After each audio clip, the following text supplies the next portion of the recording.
अस्सलाम वालेकुम, आदाब। मैं हूं मोहसिन और आप देख रहे हैं वर्ल्ड न्यूज़। आइए शुरुआत करते हैं आज के खबरनामे की और नजर डालते हैं हेडलाइंस पर।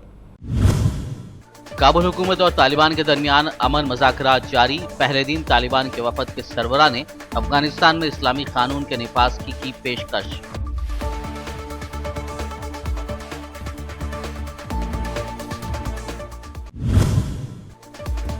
दुनिया भर में कोरोना वायरस के 2,86,00,000 मुतासरीन, 9,20,000 अफराद हुए हलाक। तो भारत में गुज़िश्ता 24 घंटों के दौरान 94,000 से जायद सामने आए नए केसेस।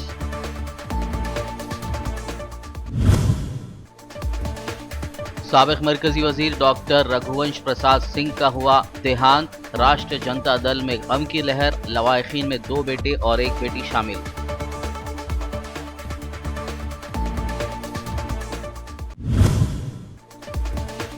रघुवंश प्रसाद के देहांत पर पीएम मोदी समेत दीगर कायदीन ने किया ताज़ियत का इजहार। कहा, कमजोर तबकों के लिए जिंदगी भर करते रहे जिद्दोजहद, सियासत के लिए नाकाबिल तलाफी नुकसान।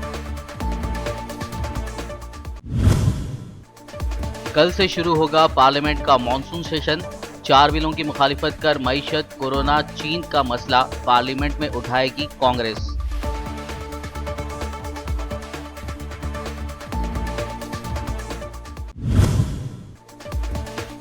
हुकूमतें घर लौटने वाले मुहाजिर मजदूरों को काम के मौके करे फराहम। बहुजन समाज पार्टी की सुप्रीमो मायावती ने मरकजी और रियासती हुकूमतों से की अपील।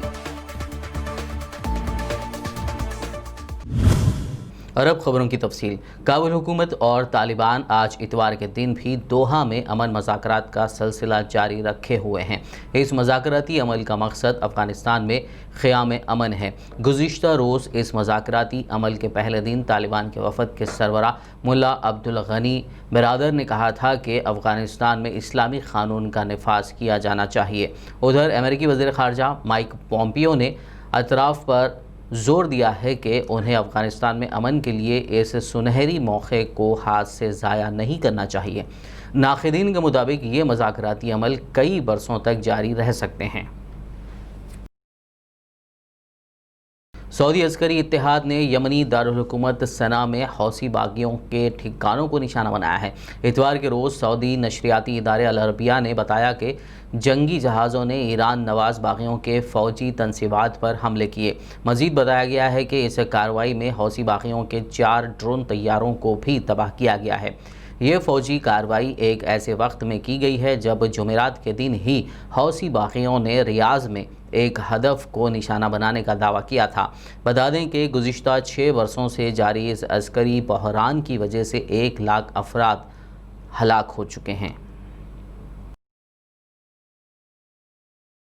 बहरिया रोम में तुर्की और उसके पड़ोसी मुल्कों के दरमियान हालिया कशीदगी के दौरान साइप्रस और अमेरिका ने नई फ़ौजी मशक़ें शुरू कर दी हैं। दूसरी तरफ तुर्क फ़ौज की मशक़ें भी जारी हैं। साइप्रस ने कल हफ्ते के रोज़ जजीरे के शुमाली साहिल पर बराह रास्त गोला बारूद के साथ तुर्क फ़ौज की बहरी मशक़ों के इनेकाद के ऐलान की मज़म्मत करते हुए इन मशक़ों को गैर क़ानूनी और साइप्रस की खुद मुख्तारी की खिलाफ वर्जी करार दिया है। वहीं जुमे के रोज़ तुर्की ने बैनुल अक़वामी समुद्री टेली टैक्स सिस्टम के तवस्सुत से एक पैगाम में ऐलान किया है कि वो हफ्ता और पीर के दरमियानी शब शुमाली साइप्रस के साहिल से बराह रास्त गोला बारूद के साथ बहरी मशक करेगा। बता दें कि तुर्की, ग्रीस और साइप्रस मशरक़ी बहरी रोम में तेल और गैस के वसाइल के तनाज़े में उलझे हुए हैं। मुज़ाकरात से मसले का हल ना होने की वजह से तीनों मुल्क एक दूसरे के ख़िलाफ़ फ़ौजी कार्रवाई की धमकियाँ दे रहे हैं।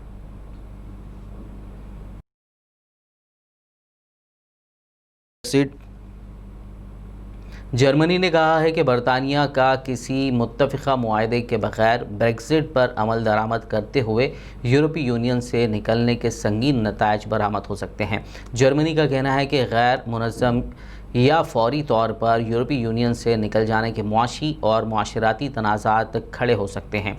ज़राए के मुताबिक जर्मन वज़ीर ख़ारजा ने मुतनब्बे किया है कि ब्रेक्सिट के बाद तिजारत में किसी मुआहदे की तकमील ना होने की नाकामी का ख़मियाज़ा बरतानिया बर्दाश्त करेगा। बता दें कि यूरोपीय यूनियन और बरतानिया के दरमियान तिजारती मुज़ाकरात पर तनाज़ा उस वक्त शिद्दत इख्तियार कर गया है जब سے لندن نے اس معاہدے سے واپس آنے کا فیصلہ کیا ہے، جس میں اس نے ایک نئے قانون کے ذریعے بریگزٹ کے بلاک کے ساتھ کام جاری رکھنے کا اندیا دیا ہے۔ برطانیہ کے وزیر اعظم بورس جانسن نے یورپی یونین پر الزام لگایا ہے کہ وہ شمالی آئرلینڈ میں خوراک کی ناکہ بندی کی دھمکی دے رہا ہے، جس سے برطانیہ میں امن اور اتحاد کو خطرہ لاحق ہے۔ کینیڈا کے دارالحکومت ٹورنٹو کی ایک مسجد کے نگران کو چھری کے وار کر کے شہید کر دیا گیا۔ ٹورنٹو پولیس کے مطابق مسجد کے نگران پر اس وقت حملہ کیا گیا جب وہ نماز کے بعد مسجد سے باہر نکل رہے تھے۔ حملہ ور واردات کے بعد فرار ہو گیا۔ پولیس حکام کا کہنا ہے کہ international Muslim organisation of Toronto کے اندر باہر سے شواہد اکٹھے کیے جا رہے ہیں۔ پولیس کا کہنا ہے کہ تفتیش کی جا رہی ہے کہ یہ منافرت پر مبنی جرم ہے یا واردات کی کوئی اور وجہ ہے۔ دوسری جانب انٹرنیشنل مسلم آرگنائزیشن نے مسجد کے باہر ہونے والے قاتلانہ حملے پر شدید تشویش کا اظہار کرتے ہوئے کہا ہے کہ مسلم کمیونٹی کے افراد حملے کے حوالے سے کسی قسم کی قیاس آرائی سے گریز کریں، کیونکہ معاملے کی تحقیقات ابھی جاری ہے۔ امریکی ریاست اوریگون میں آتش زدگی کے نتیجے میں کم از کم 7 افراد کی موت ہو گئی ہے، جبکہ بہت سے لوگ لاپتہ اور سینکڑوں افراد اپنے گھر بار چھوڑ کر محفوظ مقامات پر منتقل ہو گئے ہیں۔ News website Oregon life نے اپنی رپورٹ میں بتایا ہے کہ جنگلات میں لگی آگ 10 لاکھ ایکڑ رقبے میں پھیل چکی ہے۔ یہ رقبہ 10 برسوں میں ہر سال آگ سے تباہ ہونے والے جنگل کے اوسط رقبے سے دگنا ہے۔ پاکستان کے کراچی شہر میں ایک 3 منزلہ رہائشی عمارت میں آگ لگنے سے کم از کم 4 افراد کی موت ہو گئی ہے اور 7 دیگر جھلس گئے ہیں۔ میڈیا رپورٹس میں بتایا گیا ہے کہ گھنی آبادی والے علاقے میں واقع عمارت کی پہلی منزل میں شارٹ سرکٹ ہونے سے یہ آگ لگی۔ آگ صبح سویرے لگی، لیکن ریسکیو مہم میں تھوڑی تاخیر ہوئی کیونکہ بھیڑ والی سڑکوں کے سبب فائر کارکنان کو اپنے انجن اور مشینری کو متاثرہ علاقے میں تیزی سے لے جانے میں رکاوٹ کا سامنا کرنا پڑا۔ اس دوران کم از کم 4 افراد کی موت ہو گئی ہے اور 7 دیگر جھلس گئے ہیں۔ زخمیوں کا اسپتال میں علاج کیا جا رہا ہے۔ ورلڈ نیوز میں فی الحال لیں گے ایک بریک، ملاقات ہوگی اس چھوٹے سے بریک کے بعد۔